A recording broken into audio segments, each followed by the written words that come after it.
Hello bachcho, let's see this question. The question says the equation of the straight line which bisect the intercept made by the axis on the lines x plus y equal to 2 and 2x plus 3y equal to 6 is।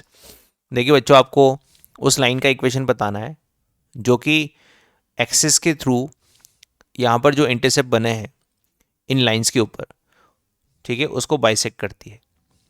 तो अगर इस diagram को देखें तो ये diagram basically क्या है, एक तो लाइन हमें गिवन है x plus y equal to 2, तो इसको ड्रॉ कर लेते हैं। तो ये लाइन बन जाएगी हमारे पास x plus y equal to 2। इस पॉइंट के कोऑर्डिनेट है हमारे पास 2,0 और ये वाला पॉइंट आ जाएगा हमारे पास 0,2। तो कोऑर्डिनेट एक्सिस के थ्रू जो इंटरसेप्ट कट रहा है वो क्या है, ये यहाँ से लेकर यहाँ तक। तो इसको बाइसेक्ट करने वाली लाइन, तो इसको बाइसेक्ट करने का मतलब इसके मिड पॉइंट से पास होने वाली लाइन।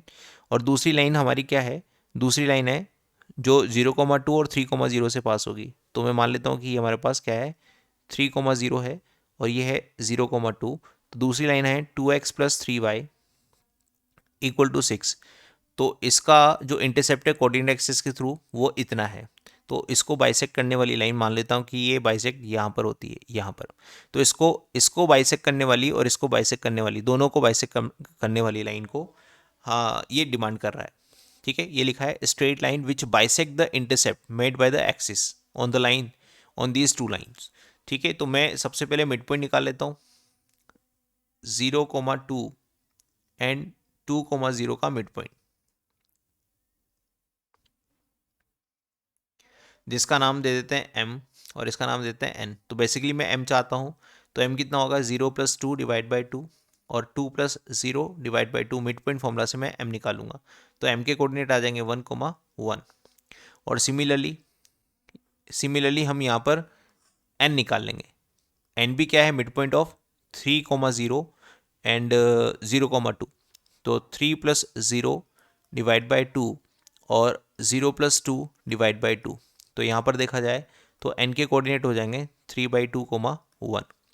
और मैं इक्वेशन ऑफ लाइन चाहता हूँ, equation of line passing through, क्योंकि दोनों पॉइंट से पास होगी, पासिंग थ्रू 1,1 एंड 3/2,1। तो अगर मैं इक्वेशन ऑफ लाइन दूँ तो देखिए इसमें y का कोऑर्डिनेट इन दोनों में सेम है, x की वैल्यू बदल रही है। तो y का कोऑर्डिनेट सेम होने का मतलब क्या है कि वो लाइन क्या होगी, y equal to 1। y equal to 1 में x की वैल्यू बदलती रहेगी। ठीक है, तो वो लाइन हमारे पास होगी y इक्वल टू 1। तो ऑप्शन देखा जाए तो option number B is true for this. तो बच्चों, उम्मीद करता हूँ आप लोगों को ये समझ में आया होगा। Best of luck.